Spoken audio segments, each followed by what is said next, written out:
சட்டமன்றத்துல நீட்டுக்கு எதிராக ஒரு தனி தீர்மானமே நாங்க நிறைவேற்றிருக்கோம். பிரசிடென்ட் கிட்ட போயிருக்கு, அங்கேயும் ஒப்புதல் தரல, நாடாளுமன்றத்துல ஒப்புதல் தர. ஃபிளாஷ்பேக். திராவிட முன்னேற்ற கழகம் ஆட்சிக்கு வந்ததுன்னா கண்டிப்பா நீட் தேர்வு ரத்து செய்யப்படும். எங்களுக்கு தெரியும் எப்படி ரத்து பண்ணணும். நியாயமா நீங்கள் செய்தது நியாயமா? ஏன்னா அழுகுற அழுதுக்கு இருக்க நீ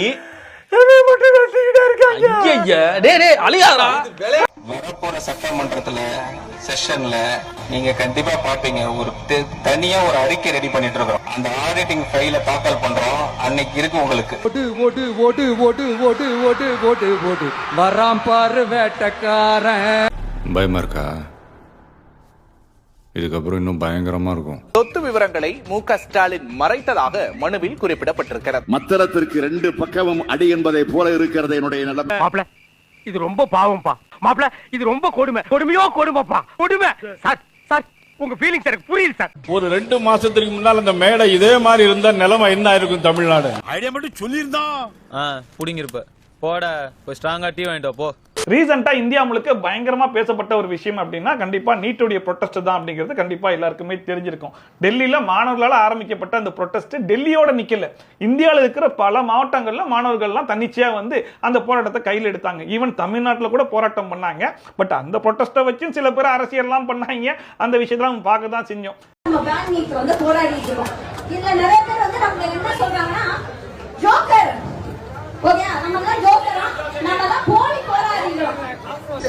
இது மாதிரி வந்து இப்ப போராட்டத்துல ஈடுபட்டீங்கன்னு சொல்லுங்க. அப்ப என்ன நீங்க முன்வைக்க வச்சீங்க? ஆமா நாங்க தான் பின்னாடி நிக்கிறோம்ன்ற மாதிரி ஏதாவது என்ன மச்சான் கோச்சினியா சொல்றா? கோச்சினியா? ஆமாடா. என்ன பாதுக்கு கோச்சு கோச்சு. பட் டெல்லிக்கும் தமிழ்நாட்டுக்கும் என்ன வித்தியாசம் அப்படின்னா, டெல்லியில் இருக்கிற எல்லாருமே வந்து எங்களுக்கு நீட்டு வேணும், பட் ஃபேரான நீட்டு வேணும் அப்படிங்கிற மாதிரி கேட்டுட்டு இருந்தாங்க. பட் தமிழ்நாட்டில் நம்முடைய ஸ்டாண்ட்ல இருந்து யாருமே மாறல.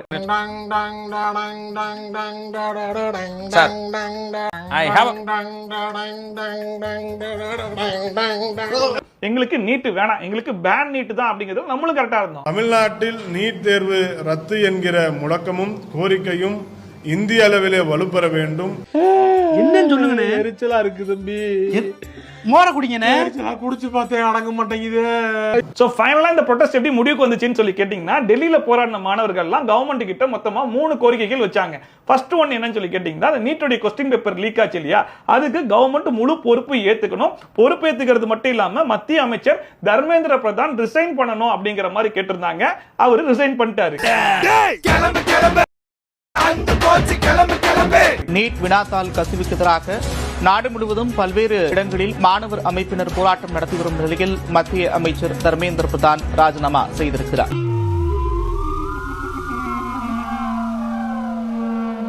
அந்த மத்திய அமைச்சர் ரிசைன் பண்ணா மட்டும் போதாது, நீட்டால பாதிக்கப்பட்ட மாணவர்கள் இருப்பாங்க இல்லையா, அந்த மாணவருடைய குடும்பத்துக்கு நிவாரணம் கொடுக்கணும் அப்படின்னு சொல்லி கேட்டிருந்தாங்க. இவன் கால கழுவி அந்த தண்ணியை நீ குடி, அப்போது உனக்கு புத்தி வருதான்னு பாப்போம். அண்ட் இந்த நீட்டுடைய ப்ரொடெஸ்ட்ல நிறைய ஸ்டூடெண்ட்ஸ் மேல எஃப்ஐஆர் வந்து போட்டிருந்தாங்க. அந்த எல்லா எஃப்ஐஆரையுமே நீங்க கேன்சல் பண்ணணும் அப்படிங்கிற மாதிரி மொத்தமா 3 கோரிக்கைகளை வச்சிருந்தாங்க. கவர்மெண்ட் அந்த 3 கோரிக்கைகளையும் அக்செப்ட் பண்ண ஒரே காரணத்தினால மட்டும்தான் இன்னைக்கு அந்த மாணவர்கள் அந்த ப்ரொடெஸ்ட்டை வந்து வாபஸ் வாங்கியிருக்காங்க. இந்த கட்சியெல்லாம் ஒண்ணும் இல்ல, எவன் காசு கொடுத்து கூப்பிட்டாலும் போயிருவேன். காசு கொடுத்து எவன் கூப்பிட்டாலும் போவியா? நீ என்ன ஐட்டமா?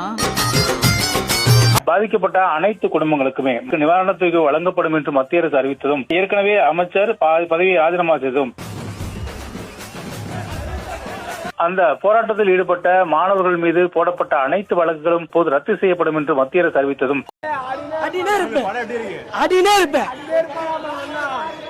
போராட்டம் வாபஸ் பெறும் என்று கூறியிருக்கிறார்கள். ஒரு வழியா டெல்லியில போராடின மாணவர்களுக்கு ஒரு தீர்வு கிடைச்சிருச்சு. பட் ஸ்டில் தமிழ்நாட்டை பொறுத்த வரைக்கும் எங்களுக்கு நீட்டு வேணாம் அப்படிங்கறத நம்ம இன்னுமே சொல்லிக்கிட்டு தான் இருக்கோம். பட் நமக்கு எப்போ ஒரு தீர்வு கிடைக்கும் அப்படிங்கிறது தான் ஒரு பெரிய கேள்விக்குறியாவே இருக்கு. I am coming. நீட் எக்ஸாமை பொறுத்த வரைக்கும் அதை பேன் பண்ணக்கூடிய பவர் நம்ம கையில இல்லங்கிறது எல்லாருக்குமே தெரிஞ்ச விஷயம் தான். ஒருவேளை தமிழக அரசுகிட்டயே பேன் பண்ணக்கூடிய பவர் இருக்கு அப்படின்னா யார் ஆட்சிக்கு வந்தாலும் பண்ணிருக்கலாமே, ஏன் பண்ண முடியல? பண்ண சதி இதுக்கெல்லாம் காரணம் யாரு? நீதான்டா. மத்தவங்க எல்லாம் நாங்க முயற்சி பண்றோம், எங்களுடைய ஸ்டாண்டுமே பேன் நீட்டு தான், நாங்க அதுக்கான முயற்சிகளை பண்ணிக்கிட்டு இருக்கோம் அப்படிங்கிற மாதிரி தான் சொல்லிட்டு இருந்தாங்களே தவிர்த்து ஒருத்தவங்க மட்டும்தான் எங்களுக்கு அதோட ரகசியம்லாம் தெரியும், எங்க தலைவர் ஆட்சிக்கு வந்தாருன்னா கண்டிப்பா நீட்டை ரத்து பண்ணிடுவாங்க புடுங்கிருப்பாரு. அப்படியே அப்படியே ஒரே புடுங்க புடுங்கி இங்க நட்டுருப்பாரு. நாங்க ஆட்சிக்கு வந்ததுக்கு அப்புறம் நீட்டே இருக்காது, +2 மார்க்கை வச்சு டைரக்டா மெடிக்கலுக்குலாம் படிச்சிடலாம் அப்படின்னு சொல்லிட்டு எக்கச்சக்கமான உருட்டெல்லாம் உருட்டி கடைசியில ஆட்சியும் பிடிச்சாங்க. திராவிட முன்னேற்ற கழகத்தினுடைய ஆட்சி உதயமான உடனே இந்த நீட் தேர்வை சட்டப்படி ரத்து செய்கிற முயற்சிகளை இதெல்லாம் என்னுடைய மனப்பூர்வமான உறுதிமொழிகள். இந்த ஆட்டோ பின்னாடி எழுதிட்டு